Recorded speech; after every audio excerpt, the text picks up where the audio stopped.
right, here's a 4-exercise series on the ropes that I think encompasses a whole body workout in the course of a short period of time. I'll do short sets of each, give some explanation. You can follow along briefly and then repeat on your own for as long as you feel you're strong. I'm going to go with what we call a racket grip. So the ends of the ropes are through the pinky side of my hand.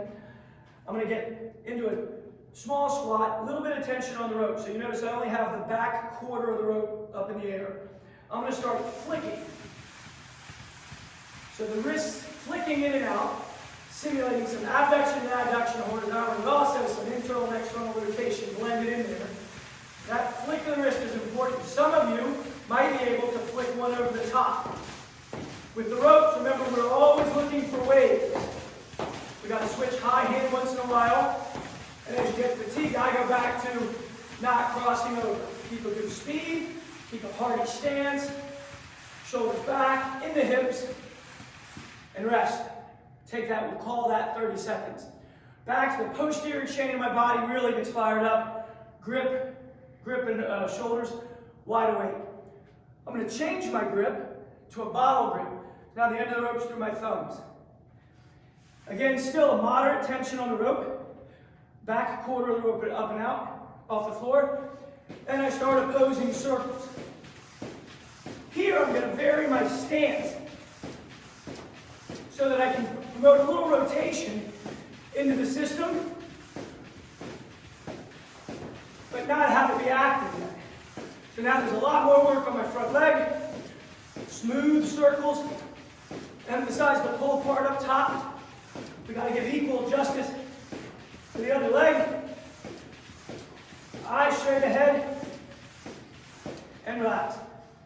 In that way, by rotating my body underneath my head, I'm getting a little cervical rotation, gently, starting to get it through my feet, into my hips, and that sets us up for the third exercise. So now, I'm going to go a gentle rotation while I catch my breath. I'm going to stay with the bottle grip, but I warn you, it's a big shoulder load as we start to actively rotate. I'll come in much more slack on the rope, need more rope to flow, get into my hips. But on this one, I pay particular attention getting into what the martial artists call a horse stance. Hips are underneath me so that the quads, the glutes, and my trunk are engaged. Try to keep a nice distance between my waistband and the bottom of my hip ribs and not let that change during the motion. I'm wide. I start into a helicopter motion. If I get it going right, there'll be a little bit of a cookie blender action going on with the ropes. And I'm trying to keep the wings of my helicopter, far apart. So I'm not coming all the way across and exaggerating. That's a fine motion too, but I'm trying to really get the rotation from my feet up into my hips, stabilized into my torso. The shoulders have to hold. I'll know that I'm getting fatigued in the shoulders when I have to start adding that extra width. Keep the arms apart east to west, turn at the hips. That sets us up for the fourth exercise where there's more rotation and some lateral lean. I'm going to turn my back to the camera. Got the ropes back to the racket grip.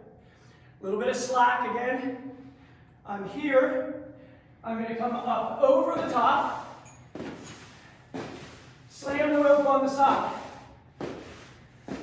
Notice the left and right action in the hips. Still a little bit of a horse stance. Good. And I'm going to progress that exercise one level. So sort of like a reverse landmine for those of you who play with that in the gym, the bar. But on this version, facing away, I'm going to go hip, hip, shoulder, shoulder. So I'm going to alter that range of motion to change the demand of the trunk. So here we go. Get your rope.